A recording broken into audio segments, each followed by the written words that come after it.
So the question is, a 24-year-old lady presented to the OPD with a complaint of nasal blockage and stiffness. She has a sensation of constant dripping in the back of her throat. She has recently felt the food tasteless. 1 year ago, she was presented to the emergency department for the complaint of respiratory distress after taking analgesic for menstrual cramps. She has no history of trauma. There is a family history of asthma in her sister, and she is a non-smoker. Which of the following is the most likely cause of this patient's condition? Option A, allergic rhinitis. Option B, nasal septal perforation. Option C, nasal polyps.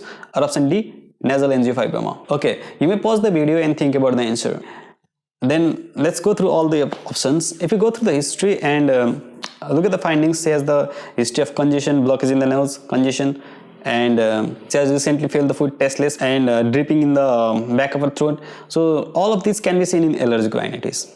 But 1 year ago, she has the history of respiratory distress after taking analgesic for her menstrual cramps. We don't know what drugs she had been taking, but after taking that drugs, she had respiratory distress, and she has a family history for asthma as well.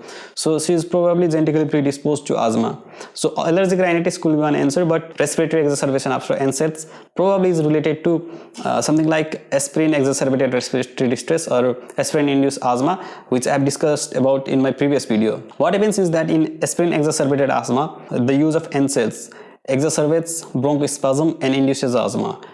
Induces respiratory distress. There is a triad of asthma, bronchoconstriction, and then the nasal polyposis. So she is genetically predisposed to asthma. She has a history of bronchoconstriction and respiratory distress after taking analgesic for menstrual cramp. So she was probably taking NSAIDs for her menstrual cramp, because that's one of the commonly used drugs for menstrual cramps. If you have a girlfriend, you may ask your girlfriend what drugs she takes for menstrual cramps. If she takes any drugs for menstrual cramps, then it's probably meftal or naproxen, which is basically one of the NSAIDs. So it's commonly prescribed or commonly used drugs for pain relief. So probably she was taking NSAIDs, and after taking NSAIDs, she has the exacerbation of problem. She had a respiratory distress for which she had admitted to emergency department. So this feels like aspirin related or NSAIDs related respiratory distress. So there is a triad in that.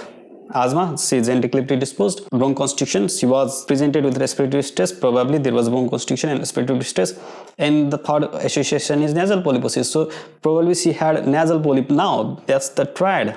Polyps are basically the non-neoplastic mass in the nasal or sinus mucosa. So nasal polyps could be the cause of dripping, continuous dripping that she has been feeling, and it can also be the cause of food feeling tasteless, particularly because of anosmia.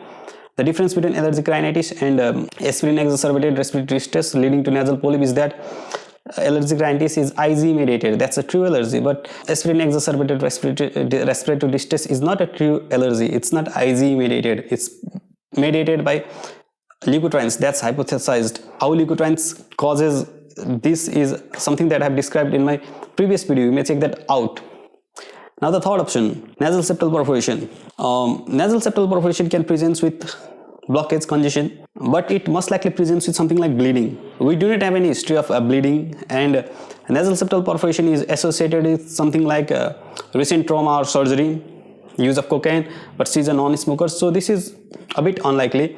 Although it can present with noisy breathing, some kind of respiratory problem, but it's unlikely. Now the fourth option, which is angiofibroma. Well, angiofibroma can cause congestion and dripping, but it is most commonly associated with recurrent epistaxis, and the most common demographic for angiofibroma is teenagers and particularly male.